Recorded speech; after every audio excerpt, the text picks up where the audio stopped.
34 নম্বর অঙ্কটাতে কি বলছে দেখো, শতকরা বার্ষিক সুদের হার কত হলে 1300 টাকা 5 বছরে সুদ আসলে 1755 টাকা হবে। তাহলে এখানে কি বের করতে বলছে? বার্ষিক সুদের হার মানে আর বের করতে বলছে। কি বের করতে বলছে? আর। তাহলে এখানে 1300 টাকা 5 বছরের সুদে আসলে গিয়ে কত টাকা হবে? 1755 টাকা হবে। তাহলে এখানে আসল কত? 1300 টাকা। তাহলে আমার আর বের করতে হবে। তাহলে আসল পেলাম, আমি কি কি পেলাম? আসল পেলাম, এন পেয়েছি। তাহলে আর পাই নাই যে কি আই পাই নাই। সুদটা কত? তাহলে এই যে সুদ আসল থেকে যখন আমি আসল বিয়োগ করে দিব তখন আমি সুদ পেয়ে যাব না? পাবো কি না? সুদ আসল থেকে আমরা যখন আসল বাদ দিয়ে দিব তখন আমরা কি পাবো? সুদ পাবো। তাহলে আমি তিনটা জিনিস পেয়ে গেছি। তাহলে এখানে পি পেয়েছি কত? পি হচ্ছে 1300 টাকা। আই কত? সুদাসল থেকে সুদাসল কত?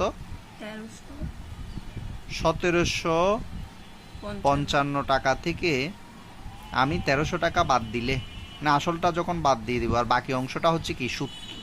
বাকি অংশটা কত? সুদ। এটা হচ্ছে 455 টাকা।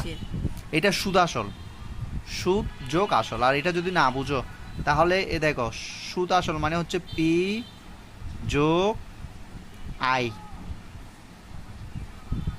এ আসল সুদ, এটাকে বলো যে সুদ আসল। আসল যোগ সুদ সমান কি? সুদ আসল। তাহলে সুদ আসল কত টাকা? 1755 টাকা। এখান থেকে আমি পিটা বাদ দিয়ে দেব, তাহলে আর কি পাবো? তাহলে আমি যখন এখান থেকে পিটা বাদ দিয়ে দেব তাহলে আমি কি পেয়ে যাব? সুদটা পেয়ে যাব। তাহলে সুদ আসল হচ্ছে কত? 1755 টাকা। তাহলে আসলটা বাদ দিয়ে দিব। আসলটা কি করে দিব? বাদ দিয়ে দিব 1300 টাকা। তাহলে আর বাকি পাবো যে কি? সুদ। সুদ কত? 455 টাকা। তাহলে এরপরে বছর বছর দেয়া আছে। বছর হচ্ছে কত? 5। বছর হচ্ছে 5। তাহলে একদম ইজিলি আমি অঙ্কটা করে ফেলতে পারবো। তাহলে আর এর সূত্র, আর এর সূত্র আমরা জানি। আর দিলে কি হবে?